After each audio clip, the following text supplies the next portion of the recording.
दोस्तों, आज की कहानी है भाग्यवान। आज बहू ने गहने क्यों नहीं पहने। दोस्तों, कहानी शुरू करने से पहले अगर आपने हमारे चैनल को सब्सक्राइब नहीं किया है तो सब्सक्राइब कर लीजिए ताकि आपके पास पहुंचे हर नया वीडियो।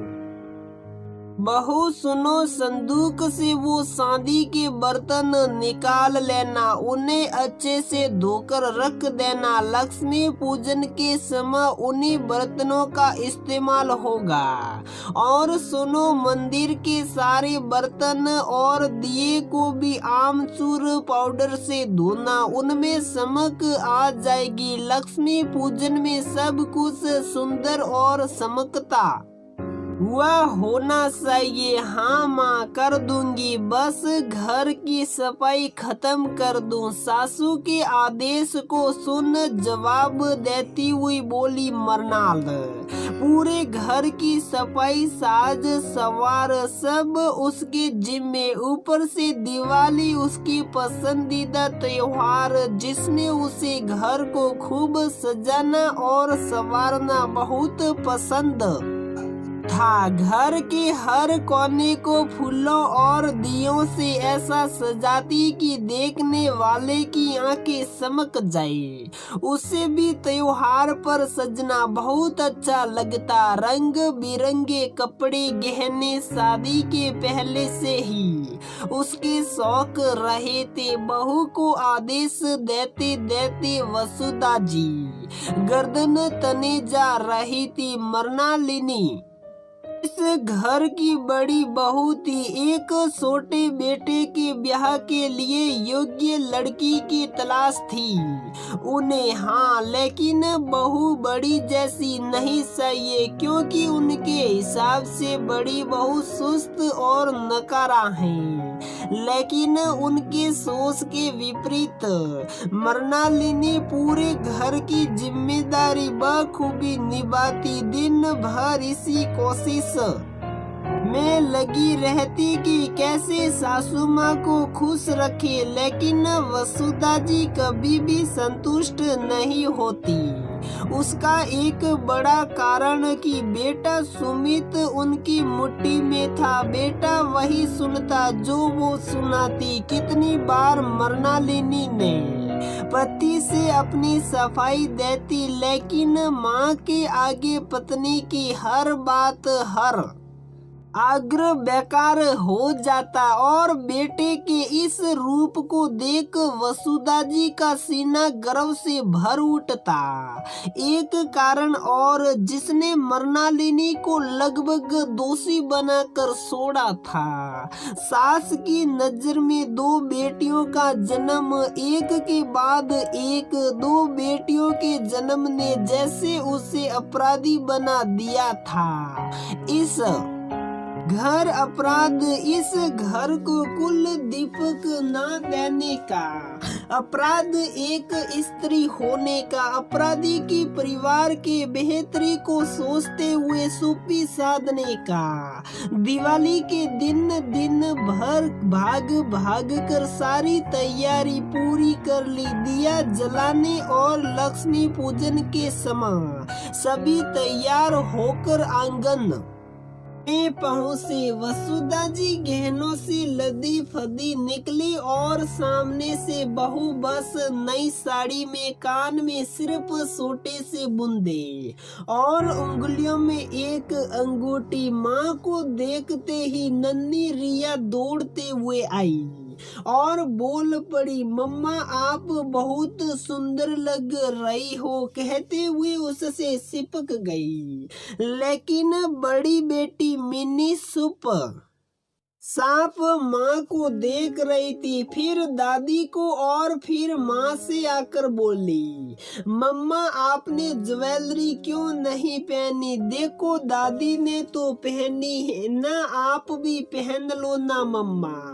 बेटी की जिद पकड़कर बैठ गई। उसे समझाती हुई बोली, पहन लूंगी मिनी, पहले और सारी तैयारी कर लूं जाकर दोनों बाहर देखो तो जरा सारी झिल मिलाती लाइटें जल रही हैं कि नहीं, नहीं तो हमारा घर अंधेरा सा हो जाएगा। बेटियों को समझाकर बाहर भेजा उन्हें। झूठ ही तो बोला था, कारण कि सच बोल नहीं सकती थी। कैसे कहती कि कान की एक बाली खो जाने की सजा है ये, कि सारे गहने माँ ने लेकर रख लिया और त्योहार पर भी नहीं दिया। सभी तैयार होकर पूजा की तैयारी में लगे थे कि वसुधा जी के पति शेखर जी ने पूछा, वसुधा ये क्या है? बहू ने आज गहने क्यों नहीं पहने? आपने तो लाकर से निकलवा के पॉलिश भी कराया था ना, कहीं आपने तो मना नहीं किया? हाँ मैंने ही मना किया। जानते हैं आप इतने लापरवाह हो गए हैं कि अपने बाली खो दिए। मैंने सारे गहने रख दिए संभाल के और दे दूं पहले को, ताकि सारे ही खो दे। पत्नी के मुंह से ये बातें सुन शेखर जी गुस्से से लाल हो गए। तम तमाते हुए बोले, वसुधा तुम्हारा दिमाग तो नहीं खराब हो गया है? आज लक्ष्मी पूजा है और तुम घर की लक्ष्मी को ही सजा दे रही हो। एक बात बताओ, जब बहू आई थी तो तुमने उसकी डोली के सामने जल डाला था, आरती उतारी थी, क्यों? क्या मानकर तुमने वो किया? यही ना कि घर में गृह लक्ष्मी आ रही है और आज हमारे घर गृह लक्ष्मी कैसे सुनी सुनी सी घूम रही है। जो उसका है वो तुमने उससे छीन लिया है और फिर तुम लक्ष्मी का पूजन करने चली हो। पति की बात सुन वसुधा जी दिल मिला गई और बोल पड़ी, आप इन बातों में ना पड़ो जी, मैं जानती हूँ मुझे क्या करना है। औरतों के बीच में क्या जरूरत है? मर्दों को बोलने की जरूरत है। अम्मा पापा की भी बहू है मृणालिनी, और आप ये क्या कर रही हैं? कहाँ से बहू को नए गहने देगी? आज के दिन तो जो उनके पास है वो भी ले लिए। सुमित उसके लिए खड़ा नहीं होता, मतलब आप कुछ भी करेगी।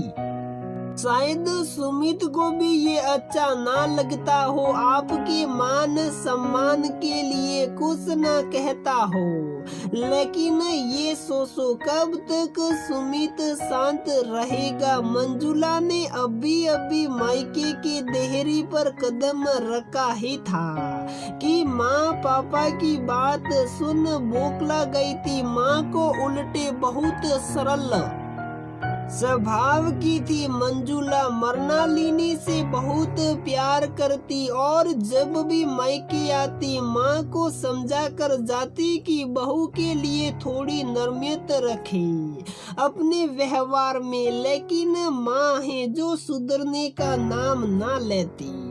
बेटी की बात सुन वसुधा जी का राग बदल गया और खुश होकर बोल पड़ी, अरे मंजुल तू कब आई बेटा? और तू बहू को नहीं जानती, कैसी लापरवाह है। वाह बहुत सुंदर हार पहना है, नया बनवाया है क्या? हाँ माँ नया है और मेरी सासू माँ ने आज मुझे दिया है, लेकिन माँ आज इसे पहनकर जाने क्यों शर्म सी आ रही है मुझे। मेरी अम्मा ने मेरी भाभी को कैसे श्रीहीन कर दिया है, और वो भी आज के दिन।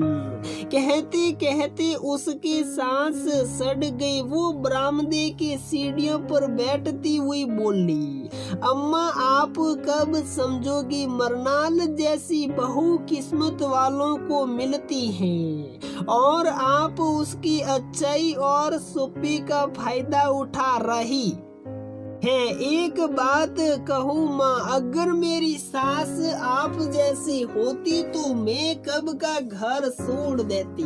दीदी आप कब आई माफ कीजिए, मैं पूजा की तैयारी में लगी थी।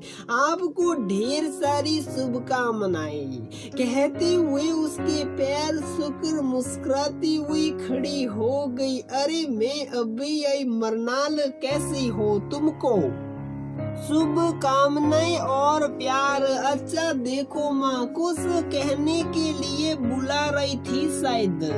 अम्मा आपको क्या कहना है अपनी बहू से, क्यों बुला रही थी आप, इसे कहते हुए घूर कर माँ को देखा। वसुधा जी हड़बड़ा गई। हाँ बहू कब से बुला रही थी तुझे, सल अपने गहने तो ले ले। उस दिन गुस्से में तुझसे गहने क्या ले लिया, तो आज गहना लिया भी नहीं, ऐसे ही घूम रही है। बस मुझे बुरा बनना होता है, तुझे कोई देखे तो कहेगा मैं ही बुरी सास हूँ, कहकर अपने कमरे में चली गई। अपनी गलती को कैसे बहू की लापरवाही में बदल जल्दी ये देख मंजुला हैरान थी। मंजुला अपना माँ के व्यवहार से अभी भी दुखी थी, लेकिन त्योहार के दिन को ध्यान में रखते हुए कुछ और ना बोलने की सोच मृणालिनी को कहा, जाओ मृणाल कुछ गहने पहन लो, लक्ष्मी पूजन में ऐसे नहीं रहते। मृणालिनी मुस्कुराती हुई पहुंची तो गहने की पोटली उसके हाथों में देकर बाहर निकलती हुई बोली, पहनकर आ जाओ बहू लक्ष्मी पूजा के लिए। और सुनो सुमित को भी कमरे में से बुला लेना। गहने की पोटली हाथ में लिए मृणालिनी आश्चर्यचकित थी। आज तक कभी भी इतने हक से पति को बुलाने या उस कहने का हक सासू माँ ने नहीं दिया। बेटे को हमेशा बेटा बनाकर ही रखा और आज शायद कुछ बदल रहा था और आगे अपने प्यार और धैर्य से बहुत कुछ बदल देगी। गहने की पोटली लेकर और एक पत्नी का अधिकार लेकर अपने कमरे की तरफ बढ़ी। हर कदम पर मुस्कुराहट की एक लंबी रेख खींचती जा रही थी, ये सोच कि अब शायद अपने बेटियों के भी अधिकार, इसी प्यार अपनेपन धैर्य से माजी हासिल कर लेगी बिना उनके अपमान के। तो दोस्तों हमारी ये कहानी यहीं पर समाप्त होती है। अगर आपको हमारी ये कहानी पसंद आती है तो प्लीज वीडियो को लाइक करें, शेयर करें और हमारे चैनल को सब्सक्राइब जरूर करें।